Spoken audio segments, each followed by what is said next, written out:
Baiklah, bismillahirrahmanirrahim. Assalamualaikum warahmatullahi wabarakatuh dan salam sejahtera. Terima kasih diucapkan kepada semua penonton yang bersama-sama kita pada hari ini. Kami daripada kumpulan ini akan membentangkan satu forum ilmiah bertajuk Kesantunan Berbahasa dalam Kehidupan Bermasyarakat. Baiklah, kesantunan berbahasa bukan sekadar penggunaan kata yang sopan, tetapi merupakan cerminan kepada kepribadian seseorang individu. Dalam konteks masyarakat Malaysia yang berbilang kaum dan budaya, kesantunan bahasa memainkan peranan penting dalam memastikan komunikasi berlaku secara harmoni dan berkesan. Seperti yang kita tahu, menurut Hasmah Haji Omar, bahasa bukan sahaja alat komunikasi, tetapi juga mencerminkan budaya dan nilai masyarakat. Oleh itu, kesantunan dalam berbahasa menjadi asas dalam membentuk hubungan sosial yang sihat. Bersama saya pada hari ini ialah panel jemputan kita, Saudara Rafiq. Hai Rafiq. Apa khabar? Khabar baik, Alhamdulillah. Baiklah Rafiq, saya nak tanya awak, apa khabar Rafiq? Awak sihat hari ini? Alhamdulillah, saya sihat saja. Okey, tanpa melengahkan masa, mari kita teruskan kita punya forum ilmiah pada hari ini. Baik, kita mulakan dengan persoalan asas. Pada pandangan saudara, apakah yang dimaksudkan dengan kesantunan berbahasa? Terima kasih Syaril atas soalan tersebut. Bagi saya, kesantunan berbahasa ini merujuk kepada penggunaan bahasa yang sopan, bahasa yang beradab serta sesuai dengan konteks sosial dan budaya sesuatu masyarakat. Ia melibatkan pemilihan kata yang tepat, penggunaan nada suara yang sesuai serta cara kita menyampaikan sesuatu informasi itu dengan tidak menyinggung perasaan orang lain. Sebab apa?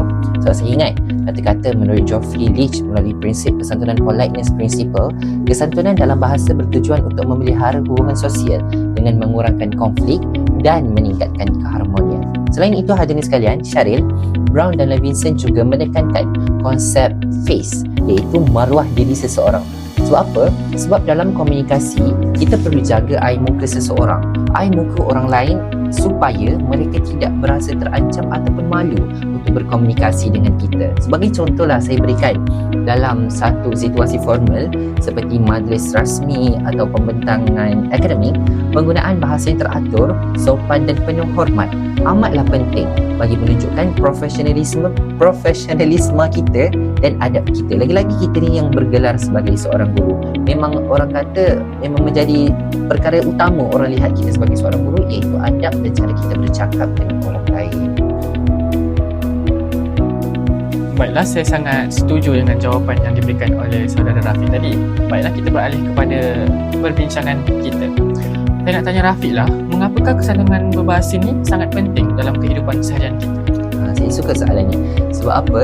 Sebab saya kena percaya kesantunan berbahasa sangat penting kerana ia memberi kesan langsung kepada hubungan sosial dan keharmonian masyarakat. So apa? Antara kepentingan kesantunan berbahasa ni adalah kita dapat membina hubungan yang harmoni. Sebab apa? Sebab apabila kita gunakan bahasa yang sopan, kita dapat wujudkan hubungan yang baik dengan orang lain. Kerana manusia ni secara semula jadi lebih selesa berinteraksi dengan individu yang menghormati mereka. Contohlah, kalau saya pergi mana-mana pun, saya tak akan cari kawan yang apabila kita berkomunikasi dengan mereka tu kita rasa terancam, kita rasa malu. Tapi kita akan cari kawan yang kita selesa untuk berkomunikasi, untuk kita kongsi apa kehidupan kita seharian. Dan yang kedua, pentingnya kesantunan berbahasa ni adalah untuk mengelakkan konflik dan salah faham antara satu sama lain. Sebab apa? Sebab bahasa yang kasar ni atau tidak sesuai boleh mencetuskan konflik sebenarnya, walaupun perkara yang tidak dibincangkan adalah kecil sahaja. Kesantunan ini membantu untuk menyampaikan mesej tanpa menimbulkan ketegangan. Contohnya, kalau saya just nak membentang di depan kelas, saya tidak perlulah untuk mention apa-apa isu berkaitan dengan kelas kita, sebab itu akan menimbulkan konflik semata. Okey, faham tak? Jadi yang ketiga adalah kita nak cerminkan kepribadian dan tahap pendidikan kita. Cara seseorang itu bertutur sering dijadikan ukuran terhadap akhlak dan latar belakang pendidikan mereka. Saya ingat kata-kata umi saya, ibu saya selalu pesan, kalau kita berada di mana, tunjukkan akhlak yang baik, sebab perkara utama yang mereka lihat adalah akhlak kita. Sebab apa? Sebab menurut Awang Sarian, kesantunan berbahasa ini merupakan asas kepada pembinaan tamadun, kerana bahasa mencerminkan pemikiran dan budaya sesuatu bangsa. Saya rasa itu sahaja. Wow, jawapan yang awak beri sangat-sangat menarik, Rafi. Baiklah, kita pergi pada soalan 2. Aplikasi dalam kehidupan bermasyarakat. Okey, baiklah. Sekejap Syaril. Yes. Sebelum kita teruskan dengan soalan seterusnya, boleh tak saya nak tanya Syaril satu soalan? Apa tu? Apa Syaril rasa, bagaimana kita nak aplikasikan kesantunan berbahasa ni dalam kehidupan kita seharian?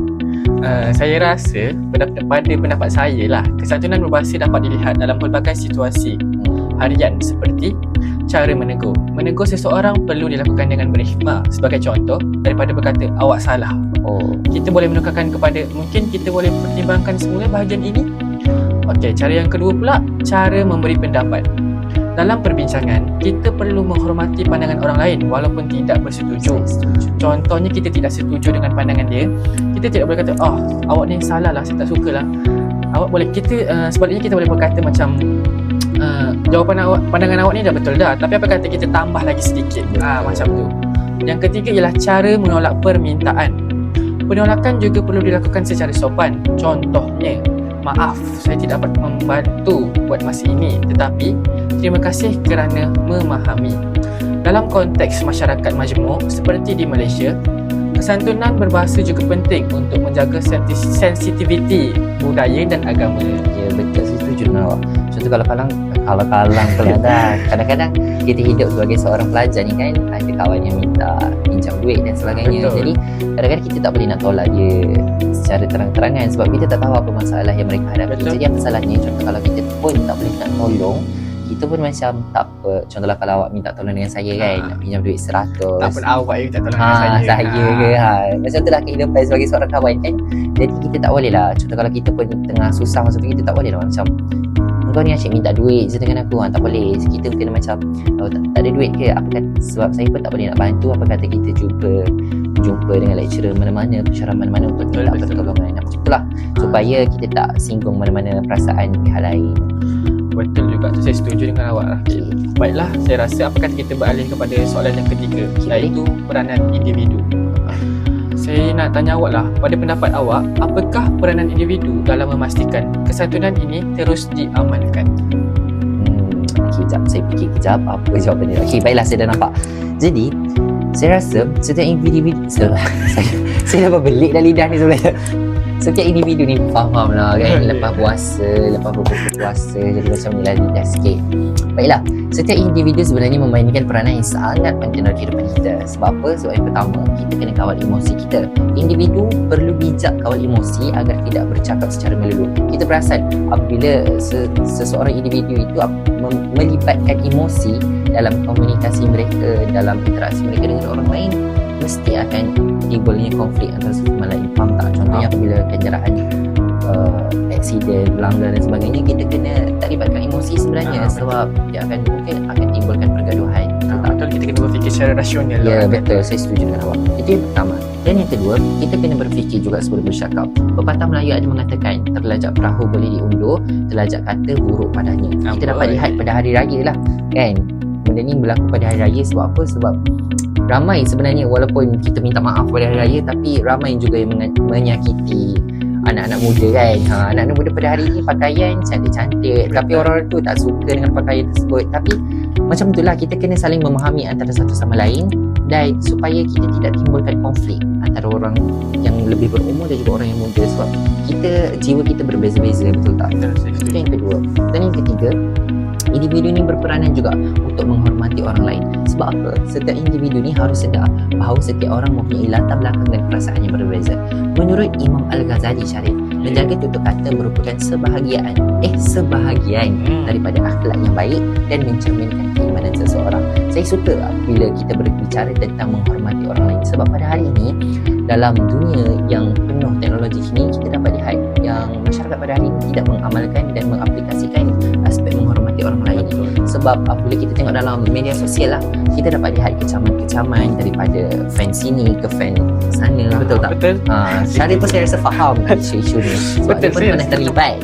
Saya terlibat. Bukan awak yang terlibat. Kami pernah terlibat Ah. dalam benda ni. Jadi sebenarnya benda tu kita perlu elakkanlah supaya kita dapat terapkan dalam generasi-generasi akan datang cara untuk menghormati orang ni sebenarnya.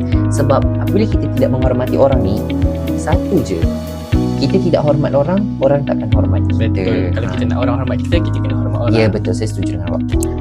Baiklah, saya rasa dah banyak dah tadi awak terang tu. Apa kata kita pergi kepada soalan nombor 4? Boleh. Soalan nombor 4 berbunyi komunikasi lisan dan bukan lisan.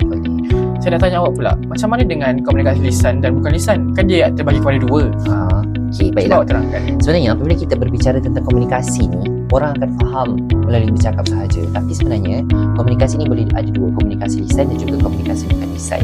Sebenarnya dua-dua ni penting untuk kesantunan berbahasa. Termasuklah komunikasi bukan lisan, bahasa badan, ekspresi wajah dan nada suara. Itu tiga komponen utama yang boleh saya terangkan apabila kita berbicara tentang komunikasi bukan lisan. Baiklah Syaril, boleh tak awak bagi satu contoh apa komunikasi bukan lisan ni? Saya rasa sebagai contoh, walaupun seseorang menggunakan kata-kata yang sopan, tetapi jika disampaikan dengan nada yang tinggi atau wajah yang masam, mesej tersebut masih boleh dianggap tidak santun. Betul, saya setuju. Kerana menurut Albert Mehrabian, saya rasa sebahagian besar komunikasi manusia melibatkan unsur bukan lisan seperti nada suara dan juga bahasa badan. Saya rasa apa kata kita beralih kepada simulasi situasi. Boleh. Baiklah, kita lihat satu simulasi ringkas. Baiklah, kita sekarang berada dekat satu simulasi. Simulasi perbincangan berkumpulan. Baiklah Rafiq, awak mulakan. Syaril, idea awak ni tak masakkan langsung. Buat masa saja kita buat perbincangan pada hari ini. Baik, kita tak payah bincang dengan awak. Maaf saudara Rafiq, mungkin kita boleh gunakan pendekatan yang lebih sopan. Contohnya, Macam ni. Maaf Syaril, tapi saya rasa idea awak dah cukup baik. Tapi saya ingin mencadangkan agar kita menilai semula idea tersebut supaya lebih sesuai dengan objektif perbincangan. ya, jelas sekali perbezaannya. Nampak tak kat situ perbezaan kesantunan berbahasa? Bahasa yang sopan bukan sahaja menjaga perasaan, malah membantu perbincangan menjadi lebih produktif. Tanpa melengahkan masa, saya rasa apa kata kita Rumuskan perbincangan. rumuskan. Betul, saya setuju. Syaril, Baiklah. boleh rumuskan sikit? Saya rasa pada pendapat saya, sebagai rumusan, kesantunan berbahasa memainkan peranan yang sangat penting dalam kehidupan masyarakat. Ianya bukan sahaja membantu membina hubungan sosial yang baik, malahan ianya juga mengekalkan keharmonian masyarakat. Selain itu, yang ketiga saya rasa mencerminkan nilai dan kepribadian individu. Betul. Bagaimana pula dengan pendapat awak? Saya setuju Syaril. Kesantunan berbahasa ni perlulah diamalkan secara konsisten oleh semua pihak, semua pelbagai masyarakat. Sebab ia bukan hanya sekadar kita boleh implementasikan dalam situasi formal semata, tapi juga dalam kehidupan harian, termasuk di media sosial. Betul-betul. Tanpa melengahkan masa, saya rasa itu sahaja forum kami. Sekian sahaja forum kita pada hari ini. Semoga perkongsian ini memberi manfaat dan moga minda kita semua tentang pentingnya kesantunan dalam berbahasa. Terima kasih kepada semua yang menonton. Bye. Assalamualaikum warahmatullahi wabarakatuh. Terima kasih semua.